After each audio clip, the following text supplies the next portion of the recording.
ह्याच्या पुढे जे काही करावं लागलं, मी तुम्हाला सांगत होती कसं गलिच्छ राजकारण हे आहे. एवढे पालकमंत्री बघितलेत, पण कधी कोणी कोणत्या पालकमंत्र्यांनी महाविकास आघाडीच्या खासदारांची डीपीडीसीची निधी थांबवली नाहीये, कधीच नाही. हे पहिल्यांदा झालं असेल की तिकडे ओमराजेंची, धैर्यशील दादांची आणि आता इथे माझी, आमच्या तिघांची डीपीडीसीची निधी थांबवली. डीपीडीसीची निधी ही काय आमच्या खिशातली नाहीये.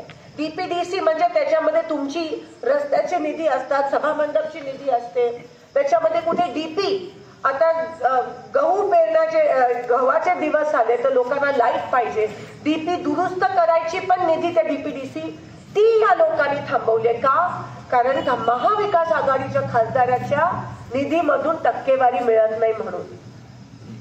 तुम्ही विचार करा किती खालच्या पातळीला जाऊन हे राजकारण करतात.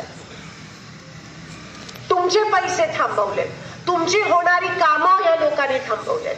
आणि शेवटी आम्ही तिघांनी ठरवलंय की आता कलेक्टर आणि प्रशासनाच्या विरोधात आम्ही कोर्टात जाणार आहोत. कमिशनरच्या विरोधात तर मी गेले, कलेक्टरच्या विरोधात पण आम्ही कोर्टात जाणार. आम्ही गप्प बसणार नाही.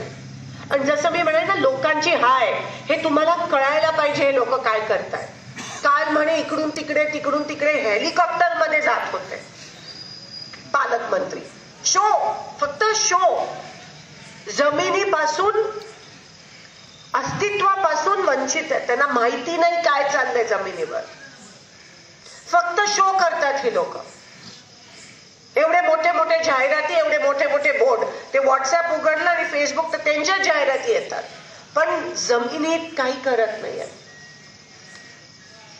दाखवतायत की एवढं करतायत. अहो, विमान सेवा चालू केली, माझं काय हरकत नाही, सुरू केली हरकत नाही माझं, पण जे अतिवृष्टीमध्ये जे पुलं वाहून गेली छोटी छोटी, त्याच्यासाठी द्या ना तुम्ही पॅकेज. गावाला गावाला जोडणारी पुलं असतील, ओढ्यावरची पुलं असतील, त्याच्यासाठी पॅकेजच नाही. वस्तुस्थितीपासून तुम्ही एकदम वेगळे आहात. तुम्हाला याच्याबद्दल काही माहिती नाहीये.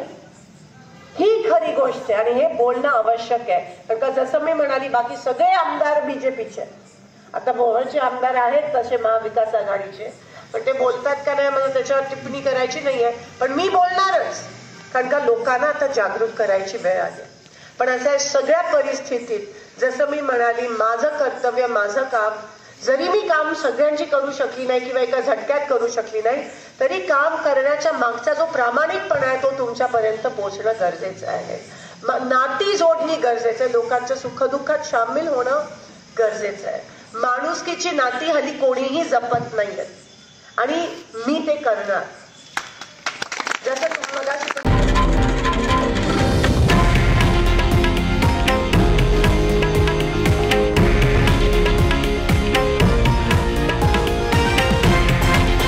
हे आहे देशातील नंबर 1 न्यूज नेटवर्क आणि आपण पाहत आहात TV9 मराठी, एकमेव.